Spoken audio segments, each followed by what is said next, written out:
Grab your popcorn and snacks. Find a comfy spot, take a seat or lie down, and let me transport you to a place of fantasy, ghost stories, ancient legends, odd creatures, alien encounters, and other magical topics.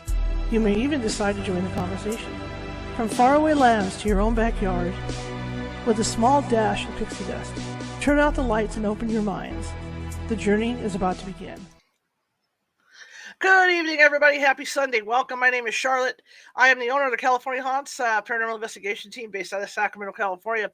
I'm also the host for tonight's event. Well, I do this every Sunday. I can't say it's like this is like a segregated event. I do this every Sunday. This is a tradition that we have. Let me push some buttons over here, okay? Maybe not. Hang on. Show. Okay. Let me get my buttons pushed. Let's get everything going. I'm on 3 networks right now. And let's see chat. Okay. Okay, where's my chat? No, we don't want that. Go away. Okay, here we go, chat. Oh, maybe wrong button. Yeah, chat. Where's my chat? There we go. Okay. I'm on 3 networks. I can't mention the other 2 networks that I'm broadcasting on as well tonight, but I am on 2 networks tonight. So I want to welcome, I'm on TikTok. I'm on 2 other networks. So welcome, everybody. Let me get the mic moved a little bit too, because I'm going to be leaning more this way. Okay. My name is Charlotte. I am a host of a nightly show on TikTok. We go from 6:30 p.m. Pacific, usually till 11 p.m. Pacific on TikTok, doing tarot card readings nightly. Past, present, future, freebie readings. But tonight is not about the freebie reading. Let me sit up here for a second. Tonight's not about the freebie readings. Tonight's a night off for everybody, a night to start getting into our week, especially with Halloween coming on Friday. Good to see you all here. Good to see you all. So what I'm going to be doing is, normally what I do on a Sunday is I read from a paranormal theme book. Sometimes it's a true story. Sometimes it's not a true story. Hello, Marisa. Sometimes they're scary. Sometimes they're super scary. Tonight, the last 2 weeks, we read from The Legend of Sleepy Hollow. Tonight is going to be, we're going to start with The Raven by Edgar Allan Poe. I've read Poe stuff when I was a kid at school, and so I'm kind of excited to read. So we're going to be doing some Poe stuff, and then we're going to be shifting into really creepy, spooky Christmas stories, holiday stories. Not so much Christmas, but holiday. So we're going to be doing that. But we do it every Sunday, around 6:30 p.m. Pacific, around about an hour, 10 minutes, something like that, to read these stories. I do have a goal over here at TikTok of 6 chatting popcorns. If you guys could help me with that, that would be wonderful. I would really appreciate it. Hello, Mata. I think that's Mata. You are so far away, I cannot see you. So just know if hello, I know you guys are there. If you gift or anything like that, one of my moderators or somebody should be in there to thank you for me. So just know that I'm not ignoring you or anything like that. Over here on this side, I do have a ticker running at the bottom. We do work on a donation, and if you guys could help us out over there, that would help out as well. I see there's 3 of you over on the other 2 apps, and then we have a bunch of you coming into TikTok. All right. So I'm not a big person on reading poetry. In fact, poetry to me is Sappho. If anybody's ever read Sappho, thank you. If anybody's ever read Sappho's like what, 3 lines, and then she cuts it off. You start to really get into it. Could be even up to 8 lines. You start to get really into it, and then sliced off at the end. That's what I'm used to reading. So this is a poem. I never realized it was a poem. I've never read The Raven before. So it's first time for everything. But like I said, if we finish The Raven and it's too short a time or something, if you guys want to stay on, we can stay on, and we can read something like The Telltale Heart or The Pit and Pendulum, right? I've read The Pit and Pendulum and The Telltale Heart growing up. Now, the cat one, we have read on here before. We've read that one here. But you can look forward. Every weekend, this is what we do. Every weekend, hi, Carla. Every weekend, every Sunday, I read from a paranormal theme book. Or I tell ghost stories, sometimes out by the campfire. So welcome, everybody. And if you're new here, just sit back, go grab your hot cocoa. Hello, everybody. Good to see you coming in over here. Good to see the 3 out there. Oh, down to 2 because I'm ignoring you guys. I'm not ignoring you guys, okay? I'm just trying to. Oh, no, we're back to 3. Okay. It's hard. Okay. So anyway, let's get this going. And again, this is Edgar Allan Poe. We're going to start with I'm reading Edgar Allan Poe. Me, I'm Charlotte. I'm your lovely tarot reader. But I'm also obviously a book reader. So come on down and enjoy. Light your fires, cover up, get your popcorn, get your hot cocoa, get your little snacks, and let's read this, okay? And you guys can laugh at me because, like I said, I'm not a poetry reader, so I'll probably screw this up majorly. So you guys can sit there and giggle at me and all that point and stuff. Just like I hope there's no French. Every time I read these books, there's French. That's because a lot of these books were written 1800s, early 1900s, and a lot of them were translated from French. So when I started hitting this language barrier, boy howdy, okay. Boy, howdy. All right, so here we go. This is The Raven from Edgar Allan Poe. Once upon a midnight dreary, while I pondered weak and weary, move that a little bit, over many a quaint and curious volume forgotten of lore, while I nodded, nearly napping, suddenly there came a tapping, as of some gently rapping at my chamber door. "'Tis some visitor," I muttered, tapping at my chamber door. "Only this, and nothing more." Ah, distinctly I remember. It was in the bleak December, and each separate dying ember wrought its ghost upon the floor. Eagerly I wished, the morrow vainly, I had sought to borrow. See what I mean? Okay. From my books, surcease of sorrow, sorrow for the lost Lenore. For the rare and radiant maiden whom the angels name Lenore. Nameless here for everyone, evermore. And the silken sad and certain rustling of each purple curtain filled me with fantastic terrors never felt before. So that now, to still the beating of my heart, I stood repeating, "'Tis some visitor entreating entrance at my chamber door. Some late visitor entreating entrance at my chamber door. This it is, and nothing more." Presently, my soul grew stronger, hesitating then no longer. "Sir," said I, or "Madam, truly your forgiveness I implore. But the fact is, I was napping, and so gently you came rapping, and so faintly you came tapping at my chamber door, that I scarce was sure I heard you. Here I opened wide the door. Darkness there, and nothing more. Deep into that darkness peering, long I stood there wondering, fearing, doubting, dreaming dreams no mortal ever dared to dream before. But the silence was unbroken, and the darkness gave no token, and the only word there spoken was the whispered word Lenore. This I whispered, and an echo murmured back the word Lenore. Merely this, and nothing more. Back into the chamber, turning, all my soul within me burning. Soon I heard again a tapping, somewhat louder than before. "Surely," said I, "surely that is something at my window. Lattice, sorry. Let me see, then, what threat is, and this mystery explore. Let my heart be still a moment, and this mystery explore. 'Tis the wind, and nothing more." Open here, I flung the shutter, when, with many flirt and flutter, in there stepped a stately raven of the saintly days of yore. Not the latest obeisance made he, not an instant stopped or stayed he, but, with a mien of lord or lady, perched above my chamber door, perched upon a bust of Pallas just above my chamber door, perched and sat, and nothing more. Then this ebony bird, beguiling my sad fancy into smiling, by the grave and stern decorum of the countenance it wore. "Though thy crest be shorn and shaven, thou," I said, "art sure no craven." Uh, okay. "Ghastly grim and ancient raven, wandering from the nightly shore, tell me what thy lordly name is on the night's Plutonian shore." Quoth the raven, "Nevermore." Much I marveled, this ungainly fowl, to hear discourse so plainly, though its answer little meaning, little relevancy bore. For we cannot help agreeing that no living human being ever yet was blessed with seeing bird above his chamber door, bird or beast upon the sculptured bust above his chamber door, with the name of Nevermore. But the raven, sitting lonely on the placid bust, spoke only that one word, as if its soul in that one word he did outpour. Nothing farther than he uttered, not a feather than he fluttered, till I scarcely more than muttered, "Other friends have flown before. On the morrow he will leave me, and my hopes have flown before. The bird said never. Then the bird said nevermore. Startled at the stillness broken by reply, so aptly spoken, doubtless, said I.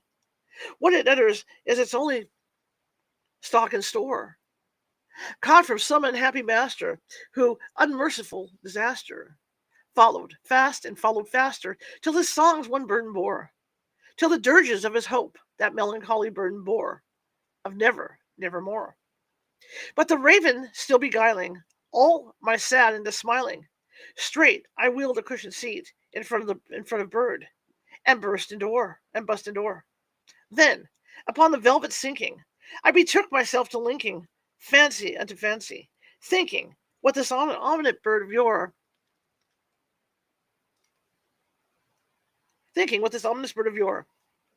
what this grim and gaily ghastly, gaunt and ominous bird of yore, meant in croaking, nevermore. This I sat engaged in guessing, but no syllable expressing, to the fowl whose fiery eyes now burned into my bosom's core. This and more I sat divining, with my head at ease reclining on the cushion's velvet lining, that the lamplight gloated o'er, but whose velvet violet lining with the lamplight gloating o'er, she shall press, nevermore. Then, methought, the air grew denser, perfumed from an unseen censer, swung by angels whose faint footfalls tinkled on the tufted floor. Wretch, I cried, thy God hath lent thee, by these angels he hath sent thee, respite, and nepenthe from the memories of Lenore.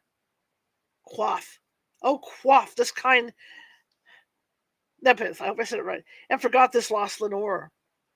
Quoth the raven, nevermore. Prophet, said I, thing of evil, prophet still, if bird or devil, whether tempter sent, or whether tempest tossed thee here ashore, desolate yet old and daunted, on this desert land enchanted, on this home by horror haunted, tell me truly, I implore, is there balm in the gilded? In the Gilead, I'm sorry. Is there balm in the Gilead? Tell me, I implore. Quoth the raven, nevermore. Prophet, said I, think of evil prophet still. If the bird or devil, by that heaven that bends above us, by the God we both adore, tell this soul with sorrow laden, if within the distant Aden, it shall clasp a sainted maiden, whom the angels name Lenore. Clasp a rare and radiant maiden, whom the angels name Lenore.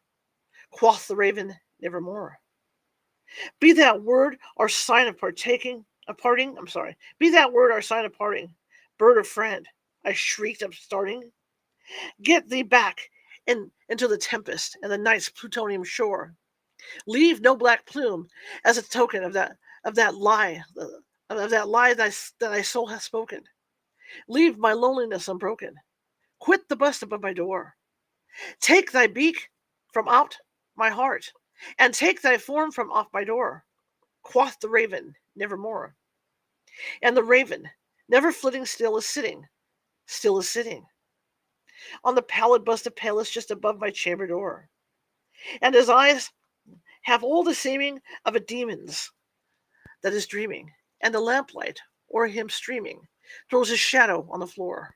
And my soul, from out of that shadow, lies the floating on the floor, shall be lifted nevermore. Published 1845. Interesting.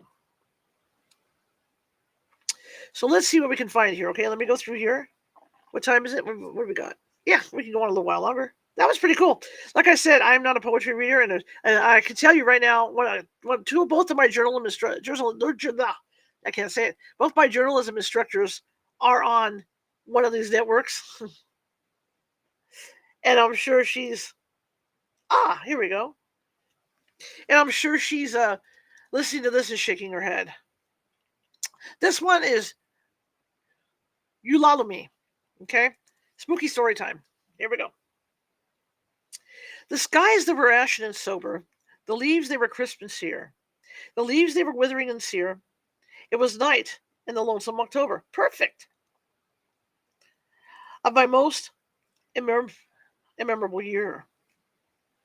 It was hard by the dim light of Auber, in the misty region of Weir. It was down by the dank tarn of Auber, and the ghoul-haunted woodland of Weir.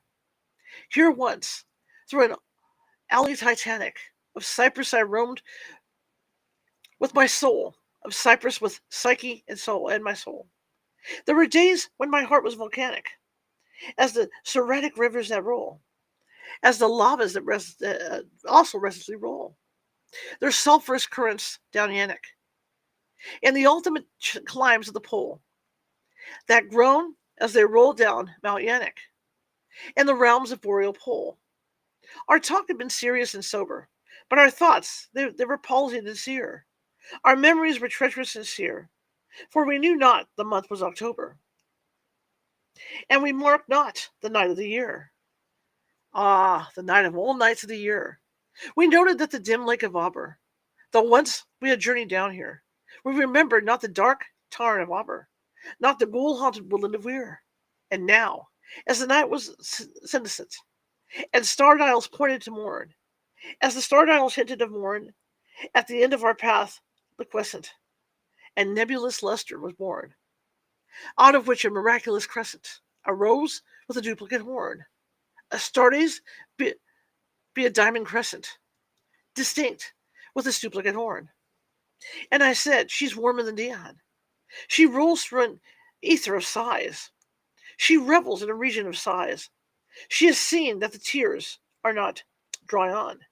These are not dry on these cheeks, where the worm never dies, and has come past the stars of the lion to point us the path to the skies, to the leathering peace of the skies, come up in despite of the lion, to shine on us with her bright eyes, come up through the lair of the lion, with love in her luminous eyes. But Psyche, uplifting her finger, said, sadly, this star I mistrust. Her pallor I strangely mistrust. Ah, hasten. Ah, let us not linger. Ah, fly, let us fly, for we must. In terror, as she spoke, letting her living sink in. Wings, till they trail in the dust. In agony sobbed, letting sink her. Plumes, till they trail in the dust. Till they sorrowfully trail in the dust. I replied, this is nothing but dreaming. Let us on by this tremulous light. Let us bathe in this crystalline light. Its syllabic splendor is beaming with hope and beauty tonight. See, it flickers up the sky through the night. Ah, we safely may trust to its gleaming, and be sure it will lead us aright. We safely may trust to a gleaming that cannot but guide us tonight, since it flickers up to heaven through the night. Okay, see what I mean? I can, Thus I pacified the Psyche and kissed her, and tempted her out of her gloom, and conquered her scruples and gloom. And we passed to the end of the vista, but we were stopped by the door of a tomb, by the door of a legend tomb. And I said, what is written, sweet sister, on the door of this legend tomb? She replied, here we go, Ulalume, Ulalume. T is the vault of thy lost Ulalume. Okay, all right. Then my heart, it grew ashen and sober, and the leaves that were crisped and sere, as the leaves that were withering and sere, and I cried. It was surely October, on this very night of last year. Then I journeyed down here. Then I brought a dread burden down here, on this night of all nights in the year. And what demon has tempted me here? Well, I know now, this dim lake of Auber, this misty mid-region of Weir. Well, I know now, the dark tarn of Auber, this ghoul-haunted woodland of Weir. 1847. Let me see what we got, okay? Let's do this one to Helen. We're just going to read through these since we're rolling tonight, okay? Let's just read through these things. I saw thee once only years ago. I must not say how many, but not many. It was a July midnight, and from up a full orbed moon, that like thine own soul soaring, sought a precipitate pathway up through the heaven. There fell a silvery silken veil of light, with quietude and sultriness and slumber. upon the upturned faces of 1,000 roses that grew in an enchanted garden, where no wind dared to stir unless on tiptoe fell on the upturned faces of these roses that gave out in return for love light. The odorous souls in ecstatic death fell on the upturned faces of these roses that smiled and died in this picture enchanted by thee and by the poetry of thy presence. Clad all in white upon a violet bank, I saw thee half reclining, while the moon fell on the upturned faces of the roses, and on thine own, upturned, alas, in sorrow. Was it not fate that, on this July midnight, was it not fate, those whose name is also sorrow, that bade me pause before the garden gate, to breathe the incense of those slumbering roses? No footstep stirred, the hated world has slept, saved only thee and me. O heaven, O God, how my heart beats in coupling those two words. Save only thee and me. I paused, I looked, and in an instant all things disappeared. Bear in mind, this garden was enchanted. The pearly luster of the moon went out. The mossy banks and the meandering paths, the happy flowers and the repining trees were seen no more. The very roses' odors died in the arms of the adoring airs. All, all expired, save these save less than thou. Save only the divine light in thine eyes. Save but the soul in thine uplifted eyes. I saw but them. They were the world to me. I saw but them, saw only them for hours. Saw only them until the moon went down. What wild heart history seemed to have written upon those crystalline celestial spheres. How dark a woe, yet how sublime a hope. How silently serene a sea of pride. How daring an ambition, yet how deep. How fathomless a capacity for love. But now at length, dear Dian sank from sight, and the western couch of thundercloud. And thou, thou a ghost, amid the entombing trees, didst glide away, only thine eyes remained. They would not go, they never yet have gone, lighting my lonely pathway home that night. They've not left me, as my hopes have since. They follow me, they lead me through the years. They are my ministers, yet I their slave. Their office is to illuminate and enkindle. My duty to be saved by their bright light, and purified in their electric fire, and sanctified in their Elysian fire. They fill my soul with beauty, which is hope, and are far up in heaven the stars I kneel to, and the sad, silent watches of my night. While even in the meridian glare of the day, I see them, still two sweetly scintillant Venuses, undistinguished by the sun. Okay.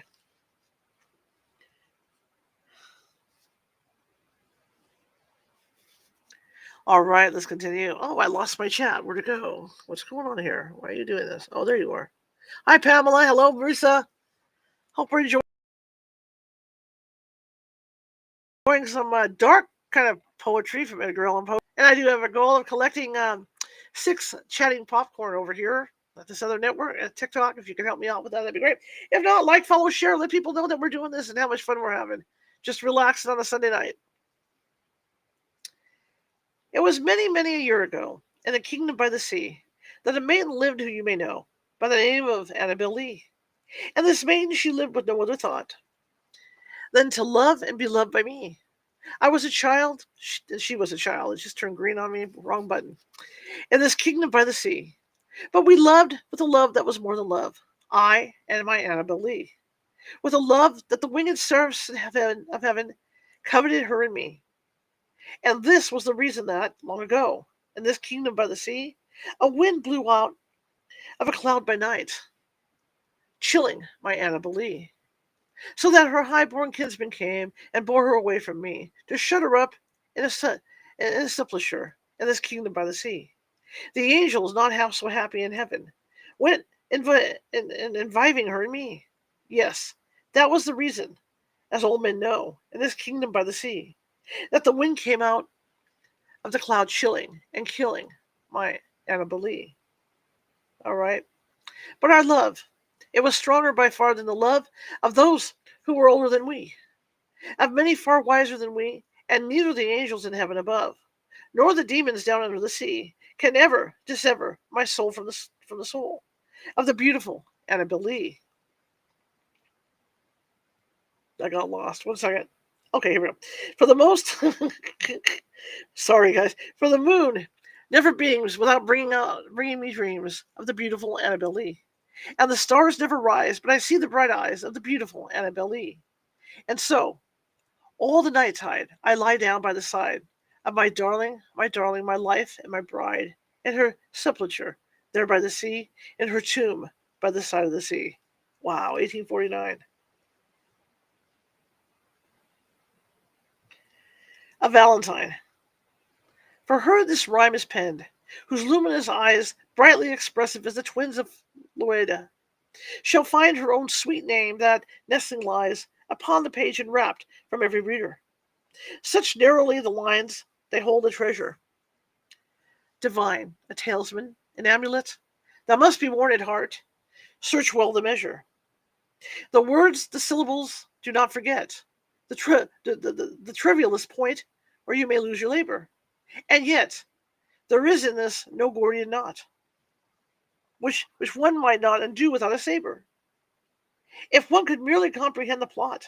Okay? And written upon the leaf were now our peering eyes, scintillating soul. There lie the purpose, three eloquent words of oft uttered in the hearing. Here we go. What poets? By poets, as the name is a poet's too. Its letters, although naturally lying, like the knight Pinto Mendez Ferdinando, still form a synonym for the truth cease trying. You will not read the riddle, though you do the best you can do.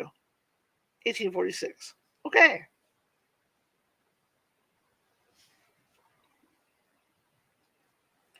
Let's see what we can find. As I'm going through this, guys, just bear with me. Supposed to have the Telltale Heart in here somewhere. Let's see. Let me just give me a second here, see what we got.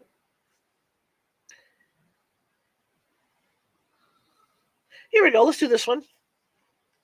Have some fun. Some of these aren't necessarily scary and spooky, but it's kind of cool, to read these things and enjoy the poems. Looks good over here. Looks good everywhere. Hi, you. Welcome. Okay, so here we go. El Dorado. Gaily bedight a gallant knight, in the sunshine and in shadow, had journeyed long singing a song in search of El Dorado. But he grew old, this knight, so bold, and o'er his heart a shadow fell, as he found no spot of ground that looked like El Dorado.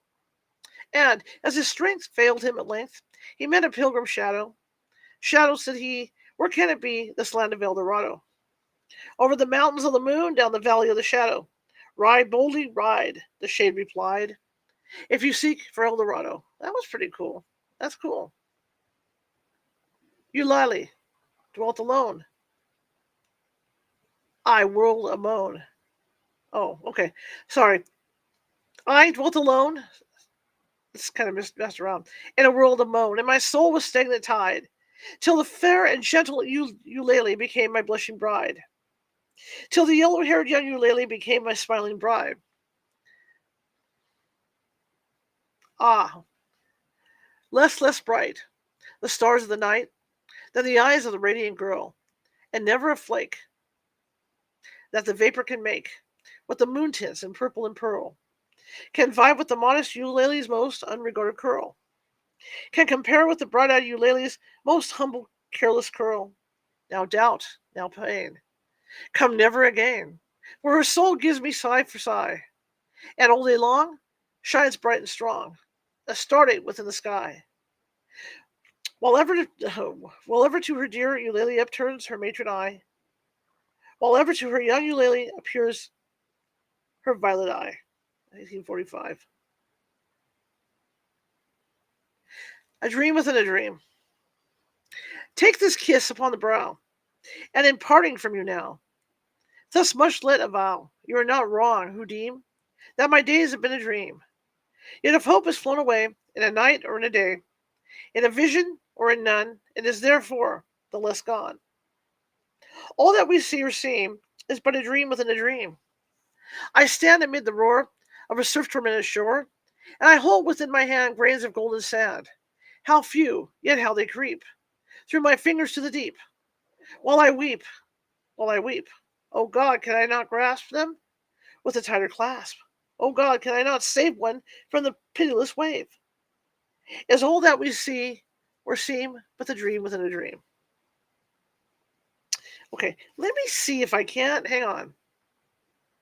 Let me get back in here, okay? Let me get the table of contents, because I know if I could get to the table of contents, we're in good shape, okay?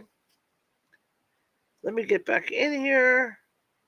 Oh, wow. Are we almost done with this? I thought we had...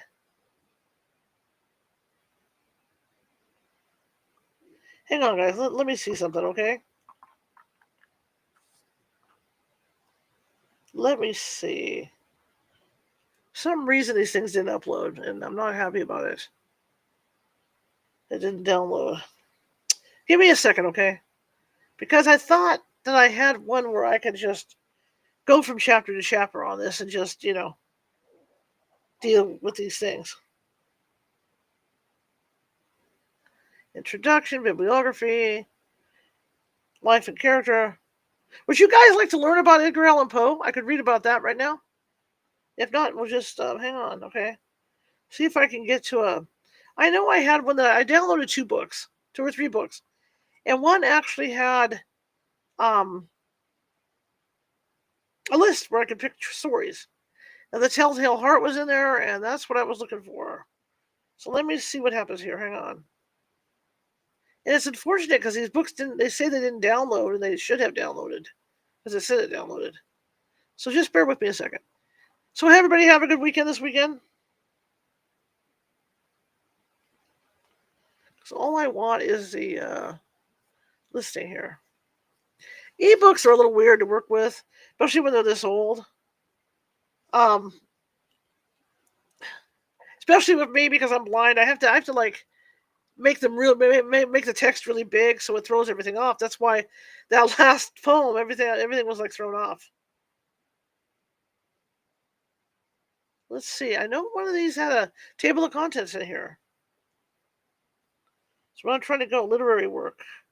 They're talking about Poe. We could have read about it. Yeah, maybe next week if you guys want. If you guys want to learn about Edgar Allan Poe, we could go through and read all his literary work about his background and everything. We could do that next week.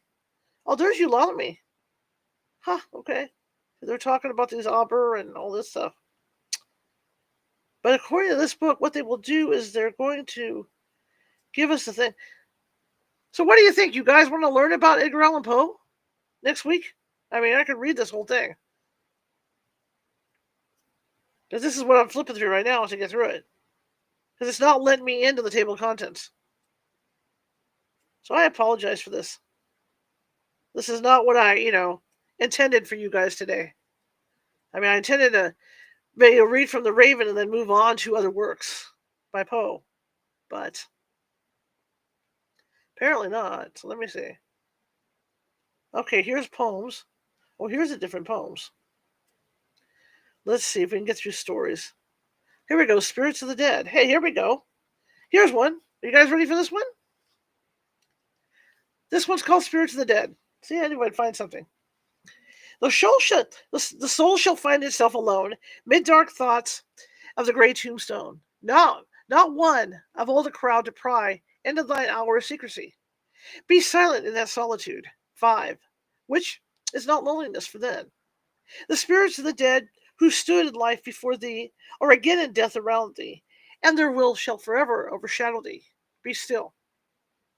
The night, though clear, shall frown, and the stars shall look not down from their high thrones in the heavens, when light like hope to mortals given, but their red orbs without beam, to thy weariness shall seem as a burning and a fever, which will cling to thee forever. Now our thoughts, though, shall not banish. Now our visions nearer to vanish. For thy spirit shall they pass no more, like dewdrops from the grass.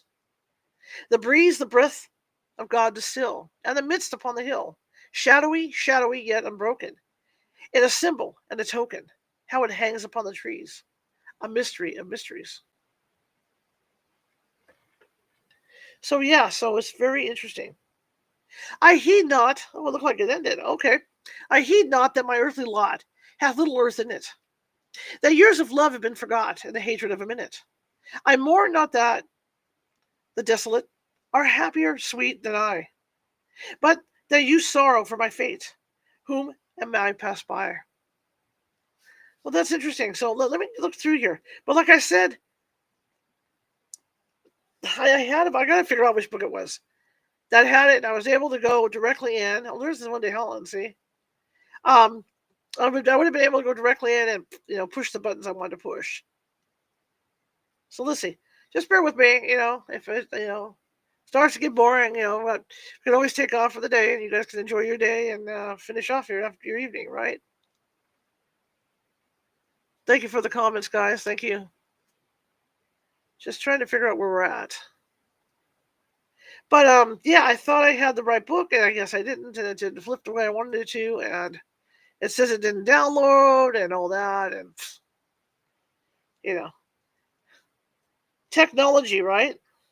Technology, always technology. Okay, let's see if I can get us out of here real quick. Let's get back in here. So I've got that one. I've got Selection from Poe. I wonder if it's in that one. No, that's the one I'm reading right now. I've got the Raven. I've got the Raven. I wonder if I pulled the wrong one. Let me look at this Raven one. Let's see if this is the one that has the selections from him.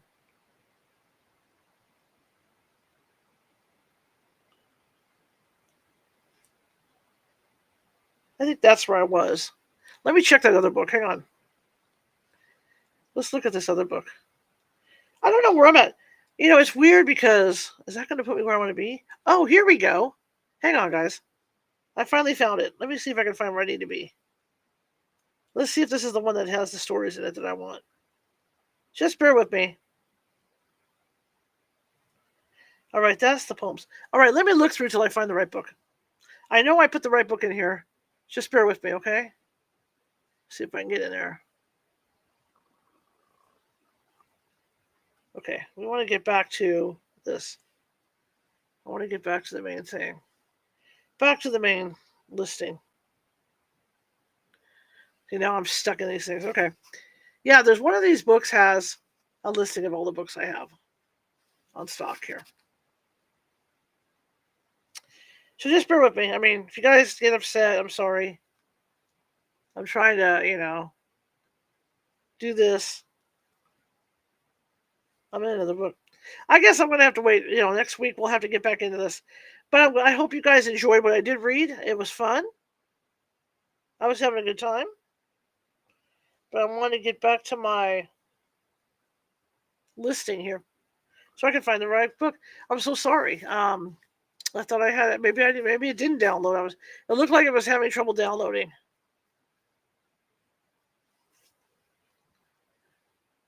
Because what I'm getting when I open these things up is that the book did not download properly. So, oh, here we go. Okay, one of these had all the things in there. I still say it was a select. See, there's an index of 5 volumes in this book. This is the one I wanted, but I'm not seeing the index. There's supposed to be. This is the one. This one had 5 volumes in it. Oh, here it is. Here we go. Let's see if this is it. Let's see if we no. See, this one had like an index of 5 volumes. So I'm going to have to figure out where they went because I know I was in there. All right, well, I guess we'll have to wrap it. Let me see if I can instantly find something. This is the one that had the 5 volumes. That's why I wanted it. Poems of Manhood, Lenore, One in Paradise, the Colosseum. Hello, here we go. The Haunted Palace. How about that one? Let's go with that one. Okay?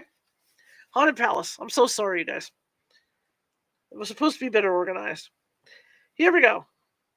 In the greenest of our valleys, by good angels tenanted, Once the fairest stately palace, radiant palace reared its head. There we go.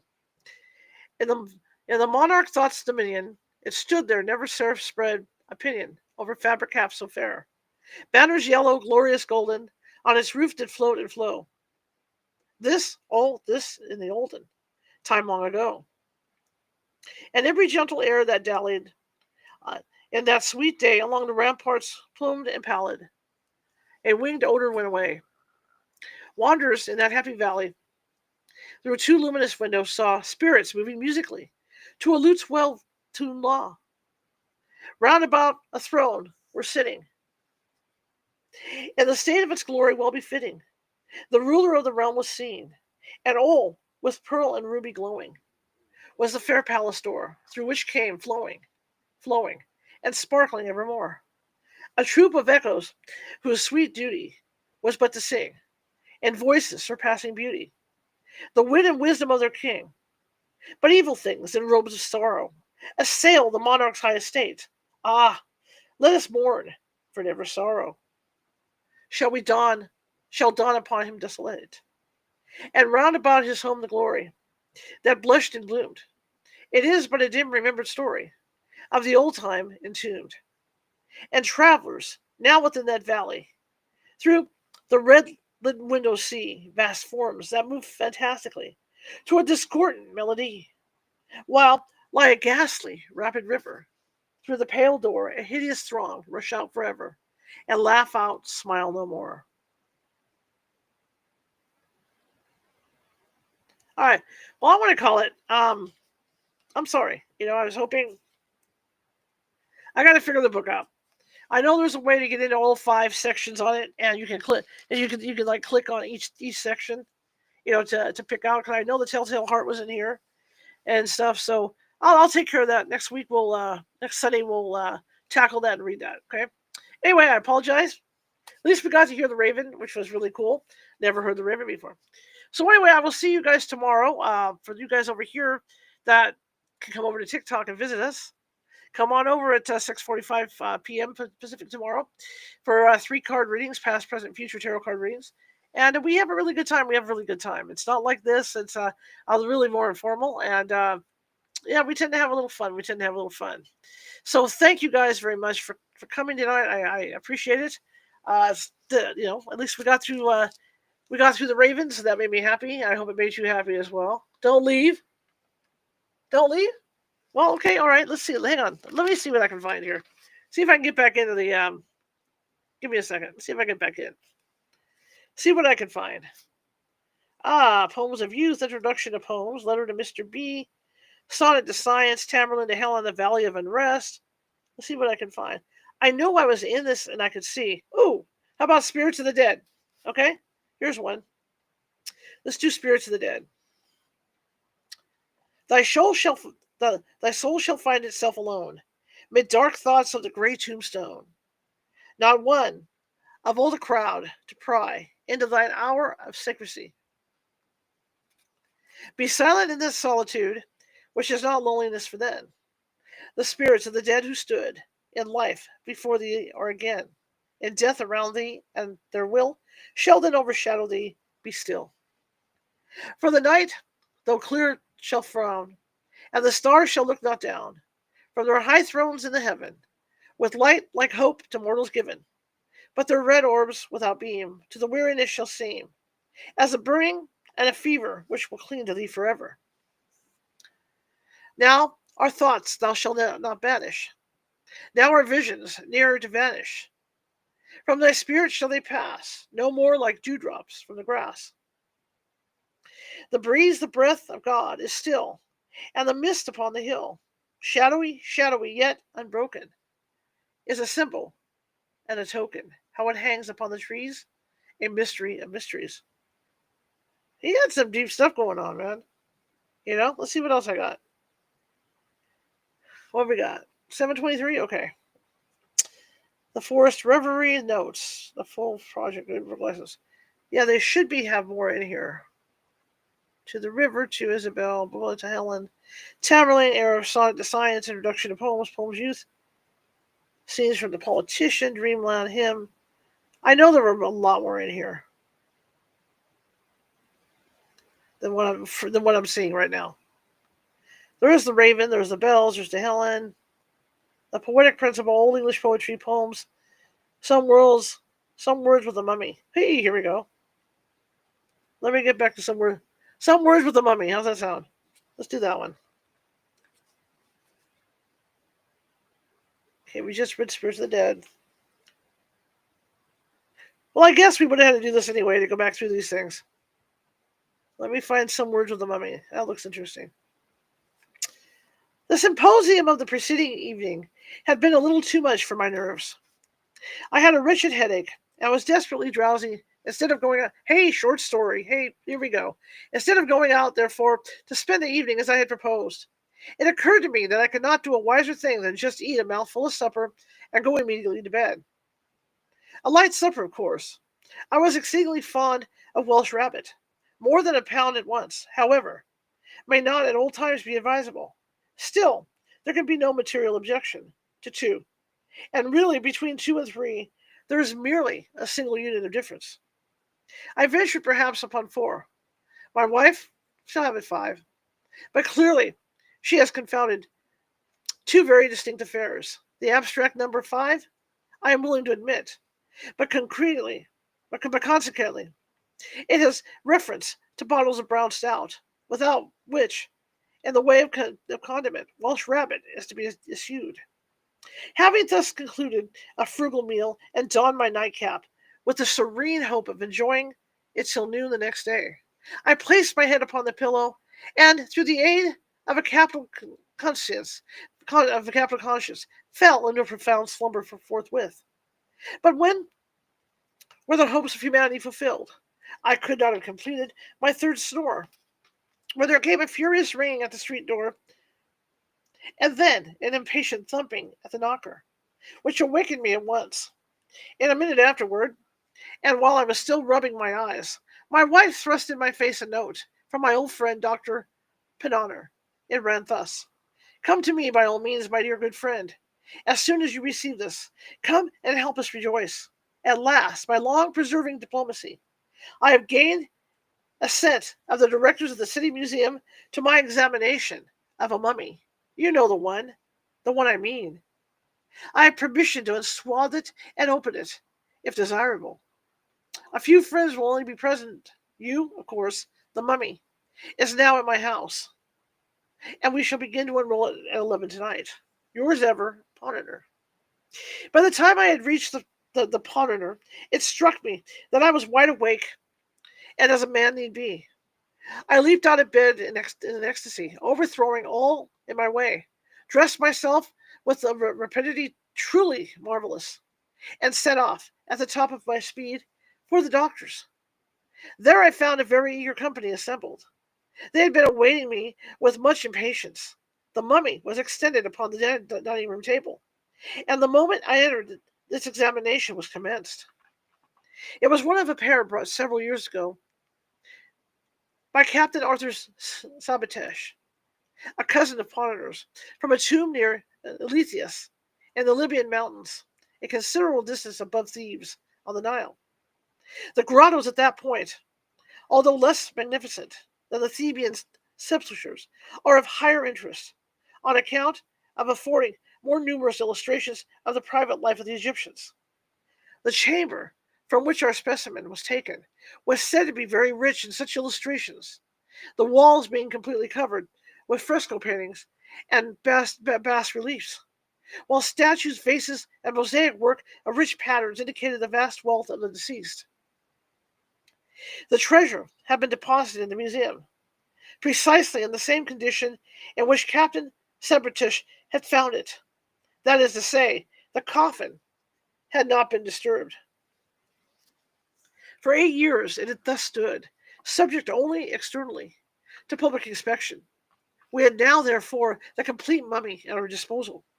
And to those who are aware of how rarely the unransacked antique reaches our shores, it will be evident at once that we had great reason to congratulate ourselves upon our good fortune. Approaching the table, I saw in it a large box or case, nearly 7 feet long and perhaps 3 feet wide. by 2.5 feet deep. It was oblong, not coffin-shaped. The material was at first supposed to be the wood of the sycamore, platanus, but upon cutting into it, I have no idea what it was, but upon cutting into it, we found it to be pasteboard, or, more properly, papier-mâché, composed of papyrus. It was thickly ornamented with paintings representing funeral scenes and other mournful subjects, interspersed among which, in every variety of position, were certain series of hieroglyph characters, intended, no doubt, for the name of the departed. By good luck, Mr. Glidden formed one of our party, and he had no difficulty in translating the letters, which were simply phonetic, and represented the word, here we go, onomastachio. We had some difficulty in getting this case open without injury, but having at length accomplished the task, we came to a second coffin shape and very considerably less in size than the exterior one, but resembling it precisely in every other respect. The interval between the two was filled with resin, which had in some degree defaced the colors of the interior box.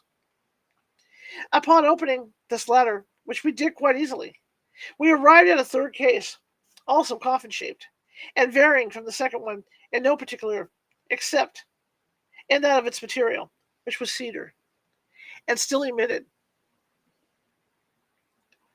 the peculiar and highly aromatic odor of the wood. Between the second and the third case, there was no interval, the one fitting accurately within the other. Removing the third case, we discovered and took out the body itself. We had expected to find it, as usual, enveloped in frequent rolls or bandages of linen, but in place of these, we found a sort of sheath made of papyrus and coated with a layer of plaster, thickly gilt and painted. The paintings represented subjects connected with the various supposed duties of the soul, and its presentation to different divinities, with numerous identical human figures, intended very probably as portraits of the persons involved. Extending from the head to foot was a columnar or perpendicular inscription in phonetic hieroglyphs given again his name and titles, and the names and titles of his relations. Around the neck, thus unsheathed, was a collar of cylindrical glass beads, diverse in color and so arranged as to form images of deities, of the scarabus, etc., with the winged globe. Around the small of the waist was a similar collar or belt. Stripping off the papyrus, we found the flesh in excellent preservation, with no perceptible odor. The color was reddish, the skin was hard, smooth and glossy. The teeth and hair were in good condition. The eyes, it seemed, had been removed with glass ones substituted, which were very beautiful and wonderfully lifelike, with the exception of somewhat too determined a stare, the fingers, and the nails were gilded. Mr. Glidden was of opinion, from the redness of the epidermis, that the embalmment had been effected altogether by a faultum, but on scraping the surface with a steel instrument and throwing into the fire some of the powder thus obtained, the flavor of camphor and other sweet scented gums became apparent. We searched the corpse very carefully for the usual openings through which the entrails were extracted, but to our surprise, we could discover none. No member of the party was at that period aware that the entire unopened mummies are not infrequently met. The brain it was customary to withdraw through the nose.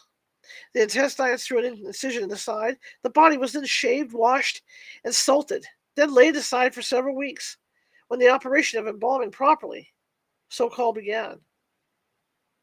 As no trace of the opening could be found, Dr. Potter was preparing his instruments for dissection, when I observed that it was then past 2:00. Hereupon it was agreed to postpone the internal examination until the next evening, and we were about to separate for the present, when someone suggested an experiment or two with the vaulted pile. The application of electricity to the mummy 3 or 4,000 years old. At the least was an idea. If not very sage, still sufficiently original. And we all caught it at once, about 1/10 in earnest and 9/10 in jest. We arranged a battery in the doctor's study and conveyed thither to the Egyptian. It was only after much trouble that we succeeded in laying bare some portions of the temporal muscle, which appeared less stony rigidity than other parts of the frame, but which, as we had anticipated, of course, gave no indication of any susceptibility when brought in contact with the wire. This, the first trial, indeed seemed decisive, and, with a hearty laugh at our own absurdity, we were bidding each other good night, when my eyes, happening to fall upon those of the mummy, were there immediately riveted in amazement. My brief glance, in fact, had sufficed to assure me that the orbs which we had all supposed to be glass, and which were originally noticeable for a certain wild stare, were now so far covered by the lids that only a small portion of the tunica albigedia remained visible. With a shout, I called attention to the fact, and it became immediately obvious to all. I cannot say that I was alarmed at the phenomena, because alarmed is, in my case, not exactly the word it is possible. However, that, but for the brown stout, I might have been a little nervous. As for the rest of the company, they really made no attempt at concealing the downright fright which possessed them. Dr. Potteter was a man to be pitied. Mr. Glidden, by the same peculiar process, rendered himself invisible. Mr. Silk Buckingham, I fancy, will scarcely be so bold as to deny that he made his way upon all fours under the table. After the first shock of astonishment, however, we resolved, as a matter of course, upon further experiment forthwith. Our operations were now directed against the great toe of the right foot. We made an incision over the outside of the exterior, or sesaminium postus pedis, and thus got at the root of the abductor muscle.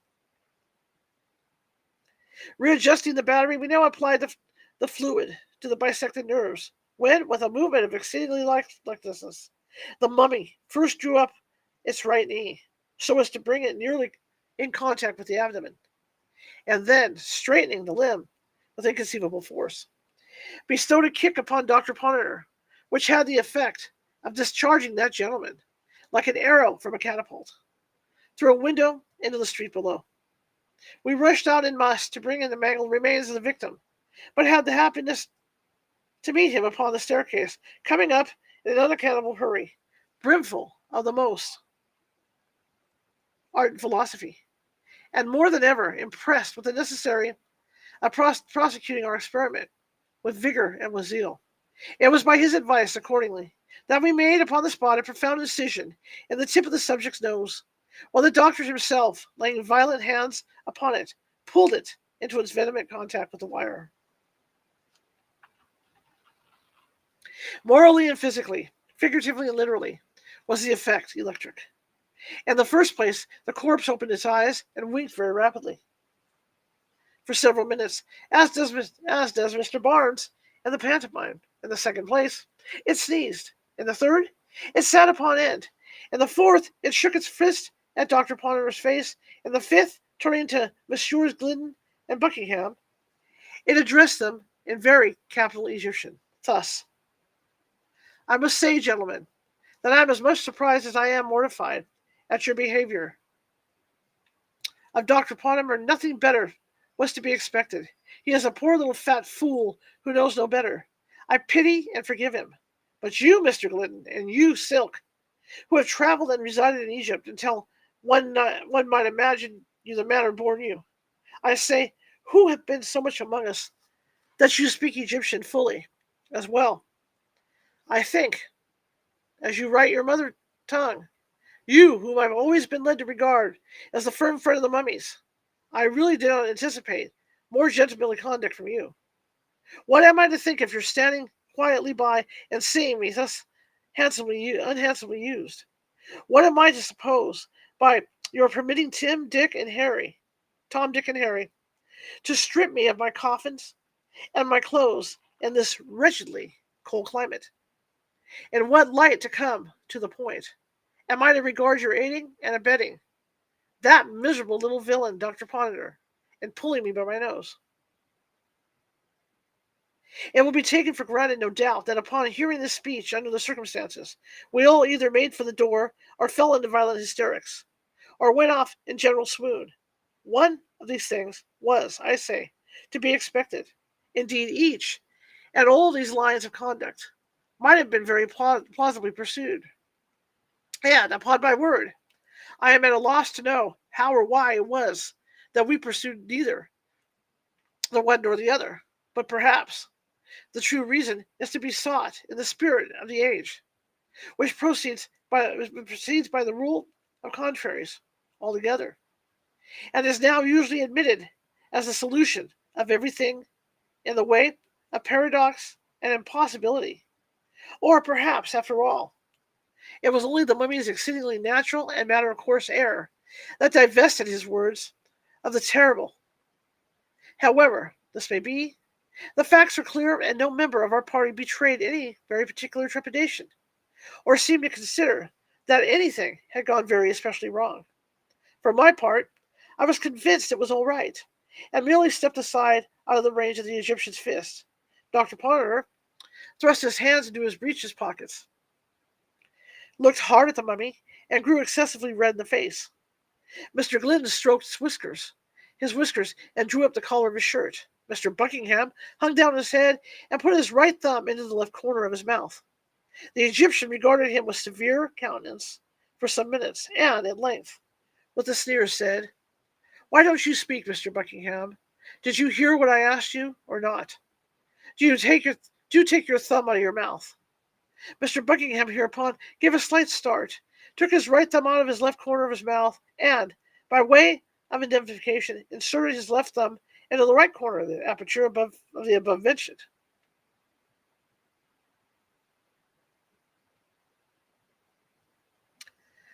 Not being able to get an answer from Mr. B, the figure turned peevishly to Mr. Gilden, and, in a peremptory tone, demanded in general terms what we all meant. Mr. Glidden replied at great length in phonetics, and but for the deficiency of American printing offices in hieroglyphical type, it would afford me much pleasure to record here, in the original, the whole of his speech. I may as well take this occasion to remark that all the subsequent conversation, in which the mummy took a part, was carried on in primitive Egyptian, though through the medium, so far as concerned myself and other untravelled members of the company, through the medium, I say, of Messrs. Glidden and Buckingham, as interpreters. Those gentlemen spoke the mother tongue of the mummy with imitable fluency and grace, but I could not help observing that, owing, no doubt, to the introduction of images entirely modern and, of course, entirely novel to the stranger, the two travelers were reduced occasionally to the employment of sensible forms for the purpose of conveying a particular meaning. Mr. Glidden, at one period, for example, could not make the Egyptian comprehend the term politics until he sketched upon the wall, with a bit of charcoal, a little carbuncle-nosed gentleman on elbows, standing upon stump, with his left leg drawn back, right arm thrown forward, with his fist shut, the eyes rolled up toward heaven, and the mouth open at an angle of 90 degrees. Just in the same way, Mr. Buckingham failed to convey the absolutely modern idea, wig, until, at Dr. Ponder's suggestion, he grew very pale in the face and consented to take off his wig. All right, guys, we're going to stop there. Come back Sunday, finish this off. Cool story. I'm glad we found it. But it's that time. Guys, go enjoy the rest of your weekend, and we'll read some more of these. I'll be more organized with this next weekend. Didn't realize it was going to do that, Didn't realize it was going to do that stuff. So anyway, thank you guys so much. I will see you tomorrow, 6:45 p.m. Pacific, on TikTok. Live readings, past, present, future. And have a good night, TikTok. Good night, everybody.